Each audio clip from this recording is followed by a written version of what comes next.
અમદાવાદના મેમકો બ્રિજ પર બાઇક સવારને વાગી દોરી અને મેમકો બ્રિજ પર બાઇક સવારને દોરી વાગી ત્યારે પોલીસ યુવક માટે દેવદૂત બની હોય તે પ્રકારની સ્થિતિનું નિર્માણ થયું હતું। પોલીસે યુવકને તાત્કાલિક હોસ્પિટલ પહોંચાડ્યો હતો। પતંગની દોરીથી યુવકના ગળાના ભાગે ઈજાઓ પહોંચી હતી। યુવકને ગળાના ભાગે 20 ટાંકા આવ્યા છે।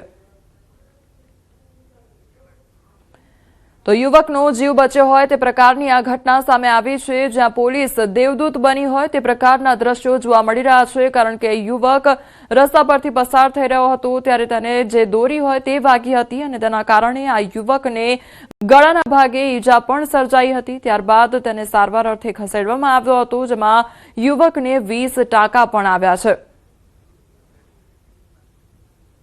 અમદાવાદ ગ્રામ્ય એસઓજીએ પ્રતિબંધિત ચાઇનીઝ દોરી ઝડપી પાડી છે। સાણંદમાં એસઓજીએ દરોડા પાડ્યા હતા। 2 કરોડથી વધુનો મુદ્દામાલ કબજે કરવામાં આવ્યો છે। 39 બોક્સ ચાઇનીઝ દોરીનો જથ્થો ઝડપી પાડવામાં આવ્યો છે। તો સાણંદમાં દોરી પકડ્યા બાદ દાદરાનગર હવેલીમાં પણ એસઓજીની કાર્યવાહી હાથ ધરવામાં આવી છે। ચાઇનીઝ દોરી બનાવવાની ફેક્ટરી સીલ કરવામાં આવી છે। તો ઉત્તરાયણ પહેલા પ્રતિબંધિત ચાઇનીઝ દોરી વિરુદ્ધ અમદાવાદ ગ્રામ્ય એસઓજીની મોટી કાર્યવાહી હાથ ધરવામાં આવી છે। સાણંદ પોલીસ સ્ટેશન વિસ્તારમાંથી મળેલા ચાઇનીઝ દોરીનો જથ્થાનું પગેરું દાદરાનગર હવેલીમાં નીકળ્યું। તો જપ્ત કરાયેલી ચાઇનીઝ દોરી કેસની તપાસના આધારે દાદરાનગર હવેલી ખાતે ચાઇનીઝ દોરીની ફેક્ટરી કરી સીલ। ત્યારે પોલીસે 2.34 કરોડનો મુદ્દામાલ જપ્ત કર્યો। સાણંદના રમણગઢ ગામમાંથી પોલીસે 7.48 લાખની 39 બોક્સ ચાઇનીઝ દોરીનો જથ્થો ઝડપી પાડ્યો હતો। ભીખા રાણા, રાજુ રાણા, અશોક ઠાકોર, ભરતભાઈ ભોગીલાલ ગંગવાણી સામે કાયદેસરની કાર્યવાહી હાથ ધરવામાં આવી હતી।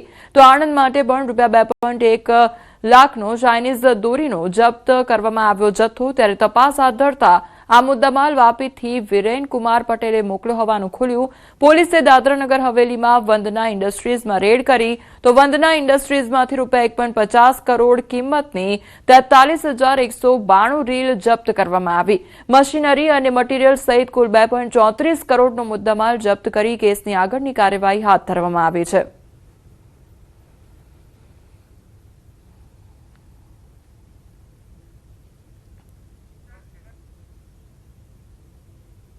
કુલ 2 કરોડ જેટલો માતબર રકમનો મુદ્દામાલ પકડવામાં આવેલ। આ જે મુદ્દામાલ જે છે તેને ત્યાંના સ્થાનિક જિલ્લા વહીવટીતંત્ર તેમજ સ્થાનિક ત્યાંની પોલીસની મદદથી જે તે કારખાનામાં સીઝ કરવામાં આવેલ છે। ત્યાં એ કારખાનામાં વધુ તપાસ કરતા વિરેનનો ખાસ સાગરીત જાવેદ મિર્ઝા જે રહે બાલાસિનોર તે નાસ્તો ફરતો છે અને તે જ તેનું સમગ્ર ટેકનિકલ કામ તેમજ ઓર્ડર લેવાનું, ડિલિવરી આપવાનું વગેરે કામ કરતા હતા। પોરબંદર જિલ્લામાં છેલ્લા 2 વર્ષમાં 66 સગીરાઓ ગર્ભવતી બની હોવાનો ચોંકાવનારો આંકડો સામે આવ્યો છે, જેમાં મોટા ભાગે પરપ્રાંતીય મજૂર પરિવારોમાંથી આવતી સગીરાઓનો સમાવેશ થાય છે। યોગ્ય ઉંમરે માતા બને તે એક સારી બાબત છે, પરંતુ જો સગીર વયે સગર્ભા બનવું તે શારીરિક, માનસિક અને સામાજિક તમામ રીતે નુકસાન કરતા ગણાય છે।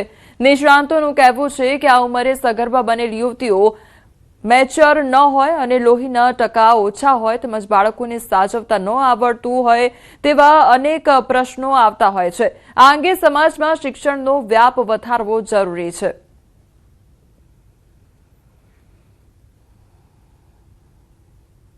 મોટા ભાગે એન્ટીનેટર કેર સરખી લીધેલી ન હોય, બધે બતાડ્યું ન હોય, કાંઈ ગોળી આયર્ન કેલ્શિયમ લીધેલી ન હોય એટલે લોહીના ટકા ઓછા હોય એવી શક્યતા હોય। પછી મેન્ટલી અને ઇમોશનલી મેચ્યોર ન હોય, એને બાળકને સાચવતા બરાબર ન આવડતું હોય। પછી પ્રસૂતિ વખતે એને અધૂરા મહિને ડિલિવરી થાય કે ડિલિવરીમાં તકલીફ પડે, અંદરના ભાગ હાડકા સાંકડા હોય એવી તકલીફ હોય, સિઝેરિયનની ચાન્સીસ વધારે હોય। તો છેલ્લા 2 વર્ષમાં જાન્યુઆરી 24થી લઈને આજ દિન સુધી ટોટલ 66 જેવી સગીરાઓ ગર્ભાવસ્થામાં આપણે નોંધાયેલી છે, જે પૈકી 17 વર્ષની 42, 16 વર્ષની 18, 15 વર્ષની 4 અને 14 વર્ષની 2 સગીરાઓ નોંધાયેલી છે।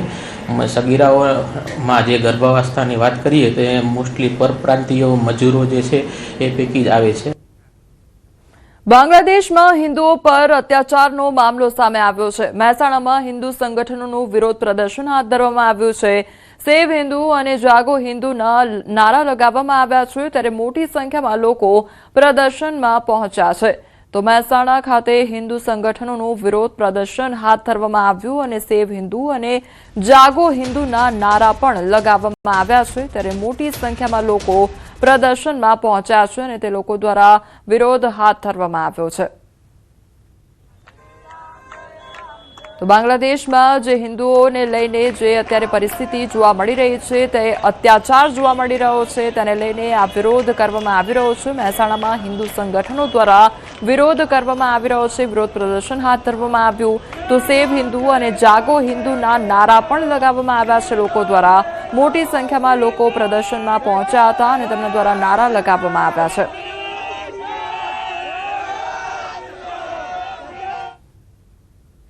કોંગ્રેસની જન આક્રોશ યાત્રા આણંદ ખાતે પહોંચી. આણંદ જિલ્લામાં પ્રદેશ કોંગ્રેસ પ્રમુખ અમિત ચાવડાની આગેવાની હેઠળ જન આક્રોશ યાત્રા આણંદ શહેરના 100 ફૂટ રોડ પર પહોંચી હતી, જ્યાં કોંગ્રેસ કાર્યકરોએ તેનું ભવ્ય સ્વાગત કર્યું હતું. આ પ્રસંગે ઇન્દિરા ગાંધીની પ્રતિમાને પુષ્પાંજલિ અર્પણ કરવામાં આવી હતી. આ પ્રસંગે તેઓએ સરકાર પર આકરા પ્રહારો કર્યા હતા. આ યાત્રામાં સ્થાનિક નેતાઓ અને કાર્યકરો મોટી સંખ્યામાં જોડાયા હતા.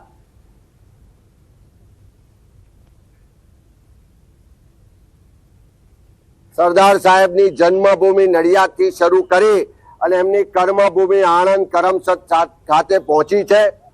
આખા વિસ્તારમાં લોકોને મળી રહ્યા છે. ગામે ગામ લોકો સમર્થન કરી રહ્યા છે. સરકારનો ભ્રષ્ટાચાર ગેરવહીવટ ખુલ્લો પડી રહ્યો છે અને 2027નો પરિવર્તનનો શંખનાદ આ યાત્રાના માધ્યમથી ગુજરાતની જનતા કરી રહી છે. સરદાર વલ્લભભાઈ પટેલની 150મી જન્મજયંતિ નિમિત્તે સરદાર એટ 150 સ્વદેશી પદયાત્રા 2025 યોજાશે. ધારાસભ્ય રમેશ ચિલાડાના માર્ગદર્શન હેઠળ 26 થી 28 ડિસેમ્બર દરમિયાન રાજકોટથી ખોડલધામ સુધી સરદાર એટ 150 સ્વદેશી પદયાત્રા 2025નું ભવ્ય આયોજન કરવામાં આવ્યું છે. આ યાત્રાનું મુખ્ય ઉદ્દેશ્ય સરદાર પટેલના વિચારોને જનજીવનમાં ઉતારી સ્વદેશી અને આત્મનિર્ભર ભારતના સંકલ્પને સાકાર કરવાનો છે. આ ત્રિદિવસીય પદયાત્રામાં મંત્રીઓ, સાંસદો અને વિવિધ સામાજિક અગ્રણીઓ જોડાશે, જેમાં વિશેષ આકર્ષણ રૂપે સરદાર પટેલની 8 ફૂટ ઊંચી પ્રતિમા અને સ્વદેશી ચીજવસ્તુઓનું પ્રદર્શન કરતો